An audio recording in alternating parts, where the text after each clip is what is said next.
December 1939.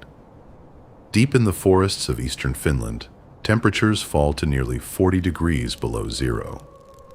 A single narrow road winds through the frozen wilderness toward the small village of Suomussalmi. And down that road, a Soviet division many times the size of anything Finland can put in its path is advancing. Confident this campaign will be over within weeks. The Finnish forces sent to stop them are outnumbered, outgunned, and have almost no heavy artillery. What they do have is skis, white winter camouflage, complete knowledge of this frozen terrain, and a plan that has nothing to do with meeting this army head-on.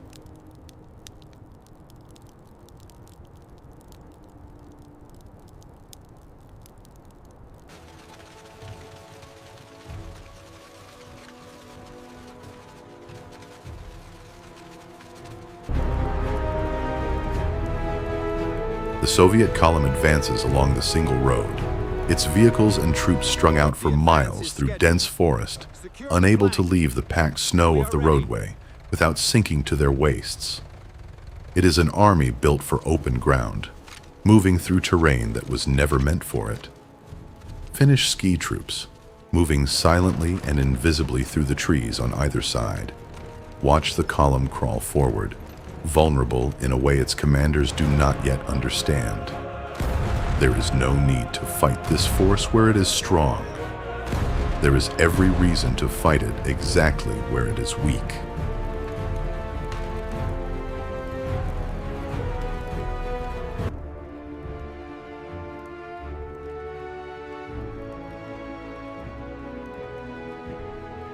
Keep watch. Rather than attacking the column as a single mass, Finnish forces begin cutting it into isolated segments, a tactic that will later be called motti, after the small stacks into which Finns traditionally cut firewood. Small, fast-moving units strike at the road in multiple places at once, severing supply lines and splitting the column into disconnected pockets, each one now cut off from the others, each one alone in the freezing forest. Soviet units find themselves surrounded not by an overwhelming force, but by an enemy that seems to be everywhere and nowhere at once, striking from the trees and vanishing before any organized response can form.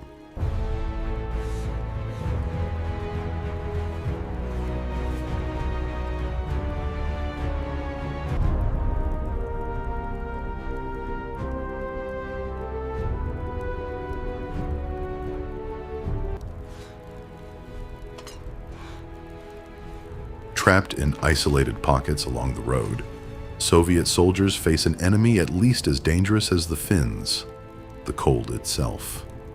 Fires draw sniper attention, but without them, men freeze where they stand. Vehicles run out of fuel and become frozen, useless hulks, blocking the very road that might have let the column escape. Ammunition and food, meant to last a short campaign, are consumed within isolated pockets that have no way to resupply. Night after night, the temperature falls further, and each isolated pocket grows weaker, colder, and more desperate. Keep your weapons ready.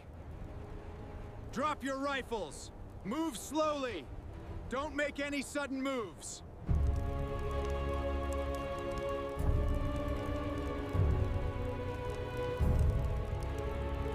One by one, the isolated pockets are overrun or forced to surrender, unable to break out and unable to hold on any longer. What was meant to be a swift advance toward the Finnish interior has instead become a slow, freezing collapse, pocket by pocket, along a single road that never should have mattered this much. By the time the fighting ends, an entire Soviet division has been effectively destroyed, a defeat so total that it becomes one of the most studied engagements of the entire Winter War, out of all proportion to the size of the forces that achieved it.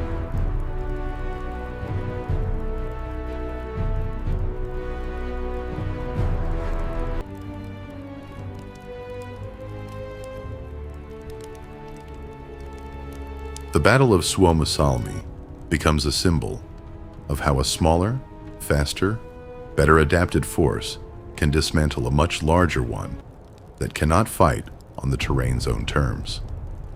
It does not decide the outcome of the wider war. Finland's resources remain a fraction of its opponents, and the peace that eventually comes will cost Finnish territory regardless. But along this one frozen road, for these few weeks, the terrain, the cold, and the tactics of a much smaller force turned an entire division into a cautionary tale. Today, the forest along the old road stands quiet, the same pines still marking the ground where it happened. If you enjoyed this story, subscribe. Every week, we bring you the small battles history almost forgot. Next episode, 1939. Before Suomussalmi, before the Winter War, the very first shots of World War II were fired at point-blank range into a small Polish depot on a narrow Baltic peninsula. Westerplatte still defends itself.